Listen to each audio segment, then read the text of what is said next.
Magandang araw ng Biyernes mga kaibigan, August 23, 2024. Update lamang po tayo sa lagay ng ating panahon. Pero bago po yan, please huwag pong kalimutan muna mag-like at subscribe at pahit po ng notification bell para notify kayo sa ating mga update. Maraming salamat po mga kaibigan. Patuloy pa rin po nating minomonitor ito pong tropical cyclone na nasa labas po ng Philippine Area of Responsibility. Isa na po itong ganap na tropical storm mga kaibigan at meron po itong international name na Shanshan. Ang lokasyon po nito mga kaibigan ay meron pong layo na 2,085 kilometers east of Central Luzon mga kaibigan. At ang hangin po niya ay lumakas na po ngayon mga kaibigan sa 85 kilometers per hour. Malapit pa rin sa sentro na may bugso pong pumapalo naman sa 100 kilometers per hour. Pa-westward ang kilos po mga kaibigan sa bilis na 10 kilometers per hour. So kung titignan nyo sa ating pinaka-live radar mga kaibigan, etong may international name na mahinang bagyo na Shanshan or kapag ka ito ay pumasok sa ating bansa, ito'y tatawagin bagyong Enteng mga kaibigan para hindi po kayo malito. Ito po no, yung direction po niya ay lilihis o posibleng lumihis lamang ito dito po sa may bandang Central Luzon.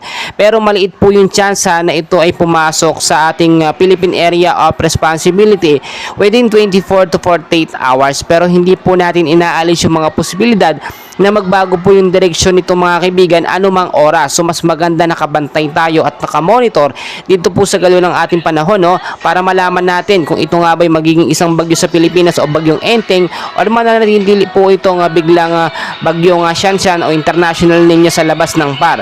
So meron din tayong hypnosis mga kaibigan na easterlies na nakakaapekto po sa eastern section po ng ating bansa. Easterlies po mainit na hangin na nanggagaling sa karagatang Pasipiko. So yung forecast weather condition natin, eto naman po mga kaibigan, makinig kayo, yung mga lugar natin, no, bantayan natin. Posible magkaroon ng mga pag-uulan sa hapon at sa gabi.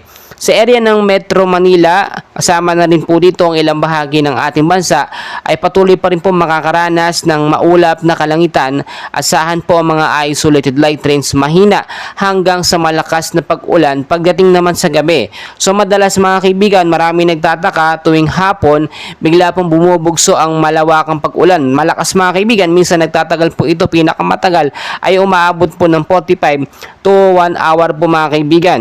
So maging handa tayo, especially mababang lugar sa aking mga nabanggit na lalawigan at mga lugar mga kaibigan. Mag-ingat kayo sa banta po ng pagbabaha at mag-ingat din po tayo sa banta ng landslide doon po sa mga mountainous area in case magkaroon ban po ng mga biglaang pag-uulan.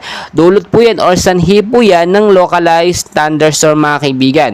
Asahan po ngayong araw mga kaibigan ng Biyernes, mainit na panahon ng ating mararanasan ngayong umaga hanggang sa tanghali po. Pero asahan po ang maulap na kalangitan pagdating sa hapon po at pag-ulan naman pagdating sa gabi dahil naman po yan sa banta ng easterlies, no, yung pagsulubong o mainit na hangin na nanggagaling sa karagatang Pasipiko at ito pong localized thunderstorm. So mga kaibigan, ito bang sinasabi natin na bagyong Shanshan, no, international name niya or bagyong Enteng sa ating bansa, kung ito'y pumasok ay may chance ba na pumasok sa parang wala mga kaibigan. As of now, wala po itong direktang epekto sa ating bansang Pilipinas, no, hindi po ito nagbibigay ng pag-uulan.